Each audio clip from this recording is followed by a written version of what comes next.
అందరికీ నమస్కారం. Welcome to truth news. నేను మీ అనిత. ఈ రోజు మనం విశాఖ నగరంలోని కమిషనర్ ఆఫ్ పోలీస్ కార్యాలయంలో ఉన్నాము. ఆయన సిపిగా బాధ్యతలు చేపట్టినప్పటి నుండి విశాఖ ప్రజలందరికీ కూడా నేనున్నాను అని అంటూ ఆయన నంబర్ ని కూడా ప్రజలందరికీ షేర్ చేసి ఏ సమస్య వచ్చినా అర్ధరాత్రి అయినా సరే వెనకాడకుండా నాకు ఫోన్ చేయండి, మీకు అండగా నేను ఇప్పుడు ఉంటాను అంటూ హామీ ఇచ్చారు. ఆయన ఎవరో కాదు, ఆయన మనతో ఉన్నారు. కమిషనర్ ఆఫ్ పోలీస్ శంకప్రత బాగ్జీ గారు మనతో ఉన్నారు. ఆయనతో మాట్లాడే ప్రయత్నం చేద్దాం. సార్ నమస్తే. సార్ ఇప్పుడు ఆన్లైన్ యాప్ల ద్వారా చాలా బెట్టింగ్స్ జరుగుతున్నాయి కదా, చాలా మంది ప్రజలు కూడా మోసపోయి చనిపోయిన దృశ్యాలు మనం చాలా చూసాము. దానిపైన మీరు ఏ రకంగా చర్యలు తీసుకుంటున్నారు? ఒక నెల క్రితము సిటీ టాస్క్ ఫోర్స్ ద్వారా దారులు జరిపి ఒక మూఠ పట్టుకున్నాము. 12 మందిని అరెస్ట్ చేయడం జరిగింది. ఒక వారం 10 రోజుల క్రితం ఇంకొక మూఠని పట్టుకున్నాము. ఆ మూఠ కింగ్ కిన్నెవరు అతన్ని కూడా అరెస్ట్ చేయడం జరిగింది. నిన్న మొన్న ఇంకా 2 లేడీస్ నాకు ఫోన్ చేసి, నా భర్త ఈ ఆన్లైన్ బెట్టింగ్ వల్ల అంతా కోల్పోయారండి, మాకు ఒక రక్షణ కల్పించండి, ఆ డబ్బు ఇప్పించండి అని నాకు రిక్వెస్ట్ చేశారండి. 2 కేసులు కూడా దర్యాప్తు చేస్తున్నాం. అది ఎవిడెన్స్ ఉంటే కేసు కట్టి అందరినీ అరెస్ట్ చేసి అమౌంట్ కూడా ఇప్పించడానికి ఏర్పాటు చేస్తాం.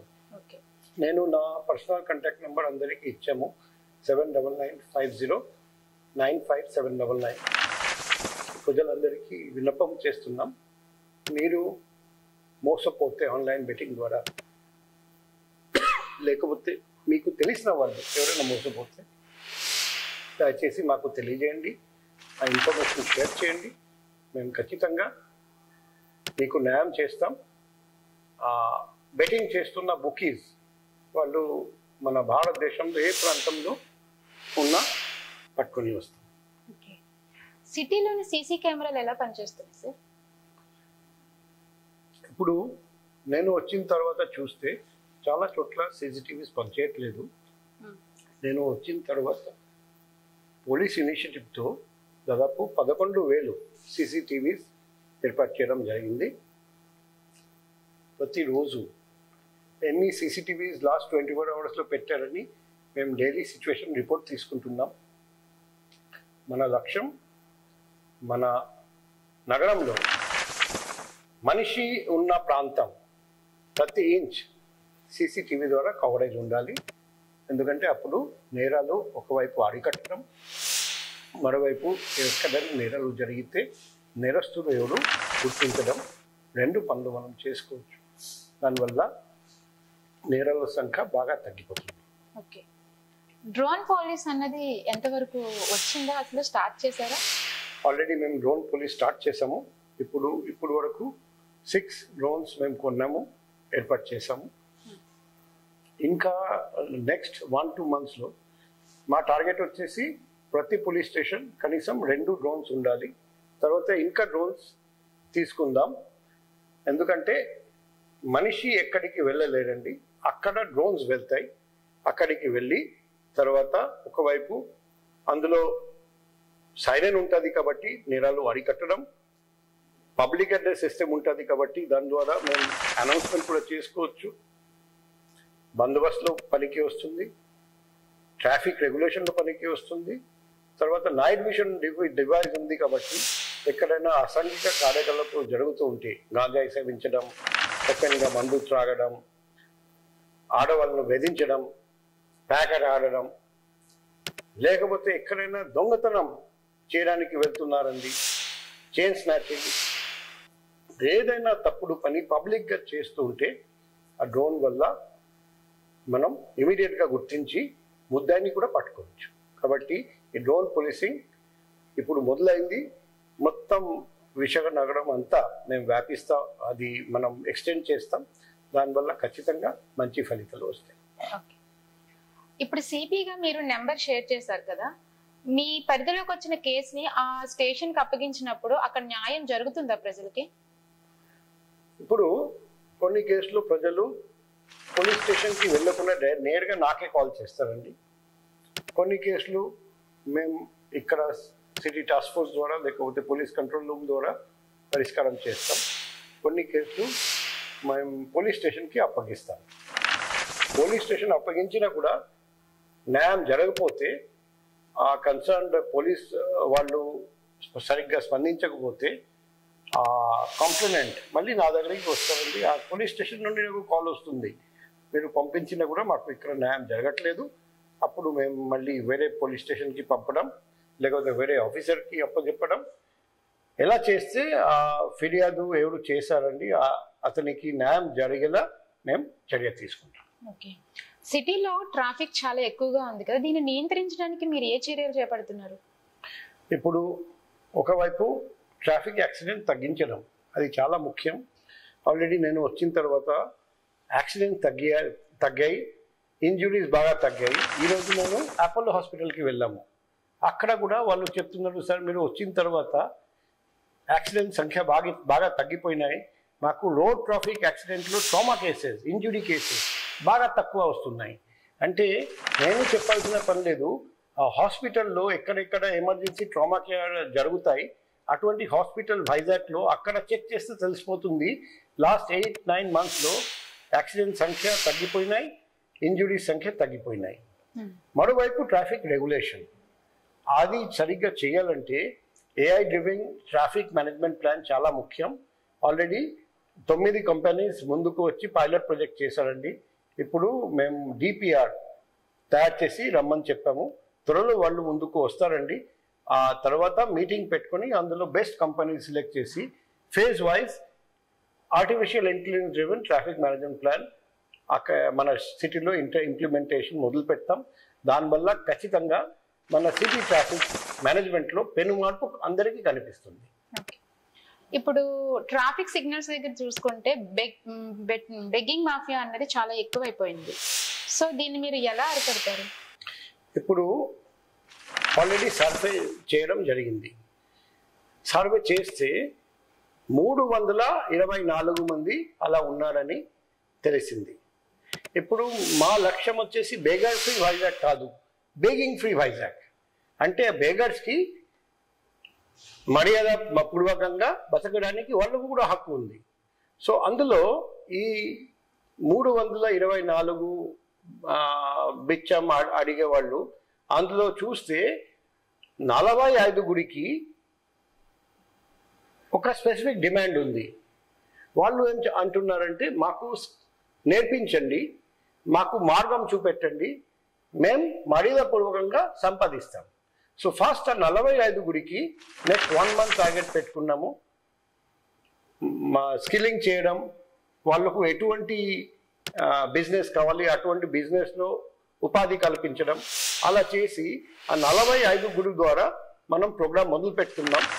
Begging free Vizag first phase. తర్వాత మిగతా వాళ్ళు ఉన్నారు దాదాపు 290 మెంబర్స్. వాళ్ళు కూడా 1 by 1 ఇలాగే రీహాబిలిటేట్ చేస్తాం. ఈ ప్రోగ్రామ్ అయిపోయిన తర్వాత నాకు నమ్మకం ఉంది వైజాగ్లో ట్రాఫిక్ జంక్షన్లో కానీ, టెంపుల్ కానీ, మస్జిద్ కానీ, గురుద్వారా కానీ, ఎక్కడ మాస్క్ కానీ ఎక్కడ బిచ్చం అడిగే వాళ్ళు కనపడండి. ఓకే, ఇప్పుడు మన సిటీలో చూసుకుంటే మైనర్ డ్రెస్సింగ్ వాళ్ళు చాలా ఎక్కువగా ఉన్నారు కదా, వీటిపైన మీరు ఎలాంటి చర్యలు తీసుకుంటారు? ఇప్పుడు శివరాత్రి టైంలో మొత్తం పోలీస్ ఒకవైపు టెంపుల్స్, మరోవైపు బీచెస్ అక్కడ డిప్లాయ్మెంట్ జరిగింది. ఆ రోజు అవకాశం చూసుకొని బాగా బైక్ రేసింగ్ చేశారు, అది వైరల్ కూడా అయింది. తర్వాత మేము దాదాపు 50-60 బైక్స్ అండ్ బైక్ రేసర్స్ని పట్టుకొని అన్ని వెహికల్ సీజ్ చేయడం జరిగింది, అందరి మీద యాక్షన్ తీసుకోవడం జరిగింది. లాస్ట్ 1 month నుండి నాకు తెలిసి మన జిల్లాలో బైక్ రేసింగ్ జరగడం లేదు, నా దృష్టికి రాలేదు. ఫర్దర్ ఎక్కడైనా ఉంటే అదే మాదిరిగా కఠినమైన చర్య ఉంటుంది, అందరూ చూస్తారండి. అటువంటి చర్య మేము తీసుకుంటాం. ఓకే, ఇప్పుడు మీరు ఒక MBBS చేశారు, దాని తర్వాత MBA చేశారు, LLB చేశారు. వీటన్నింటిలో కంటే మీకు సంతృప్తి కలిగించింది ఈ సిపి ఒక కమిషనర్ ఆఫ్ పోలీసేనా సార్? ఇప్పుడు MBBS ఎందుకు చేశానంటే డాక్టర్గా చాలా పేషెంట్ని ట్రీట్ చేసుకోవచ్చు. ఇప్పుడు ఒక డాక్టర్గా నా దగ్గరికి ప్రతిరోజు ఎంతమంది పేషెంట్ వస్తారండి? 50, కానీ ఈరోజు సిపిగా నేను ప్రతిరోజు 100 మందికి 1000 మందికి హెల్ప్ చేయగలుగుతున్నా. నాకు ఎంతమంది వస్తారండి నా దగ్గరికి, ఎంతమంది నాకు కాల్ చేస్తారండి. చాలా మందికి నేను ఎక్కువ మందికి హెల్ప్ చేయగలుగుతున్నా. అందుకే ఈ పని, ఈ వృత్తి, ఈ ఉద్యోగం వల్ల నాకు ఎక్కువ సంతృప్తి వచ్చింది, ఎక్కువ సంతోషం వచ్చింది.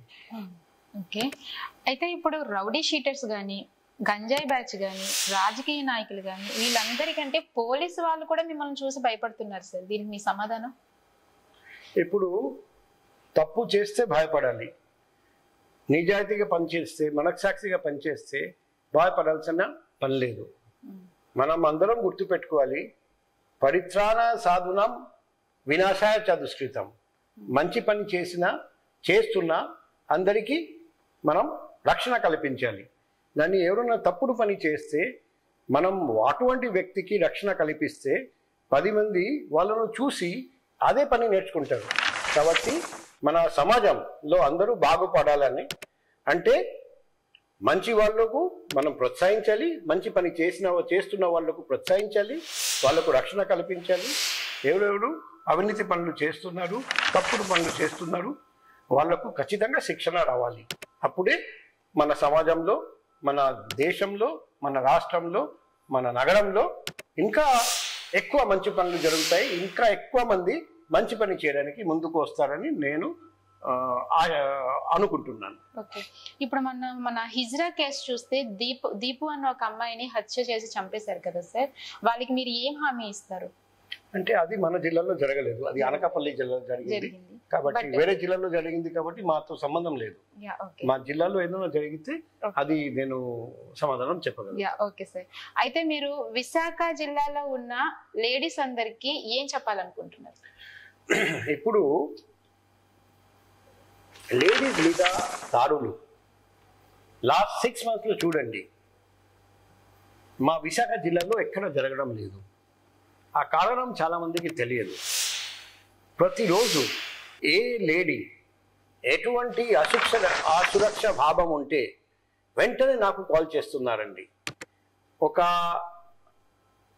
సీనియర్ ఆఫీసర్ ఒక లేడీని వేధిస్తే ఆ లేడీ నాకు కాల్ చేశారండి.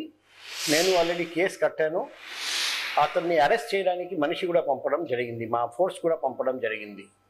అదేవిధంగా ఇంకొక సీనియర్ ఆఫీసర్ ఒక లేడీతో అసభ్యంగా ప్రవర్తిస్తే ఆ ఆఫీసర్ మీద కూడా ఎంక్వైరీ జరుగుతుంది.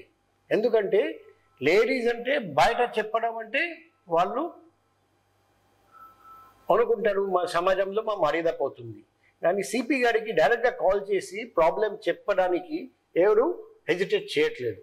అందుకే చాలా ప్రాబ్లమ్స్ లేడీస్ ఈరోజు పబ్లిక్కి తెలియజేయకుండా, మీడియాకి తెలియజేయకుండా సిపి గారికి ఒక కాల్ చేసి ప్రాబ్లం సొల్యూషన్ చేస్తున్నారు, పరిష్కారం చేస్తున్నారండి. అందుకే మన వైజాగ్ నగరంలో లేడీస్ మీద దాడులు బాగా తగ్గిపోయినాయి. భవిష్యత్తులో రాబోయే రోజుల్లో కూడా ఇలాగే కొనసాగుతుందని నేను ఆశిస్తున్నాను. Thank you sir, thank you so much. మీ విలువైన సమయాన్ని మాకు ఇచ్చి మంచి మాటలు చెప్పినందుకు థ్యాంక్ యూ సో మచ్.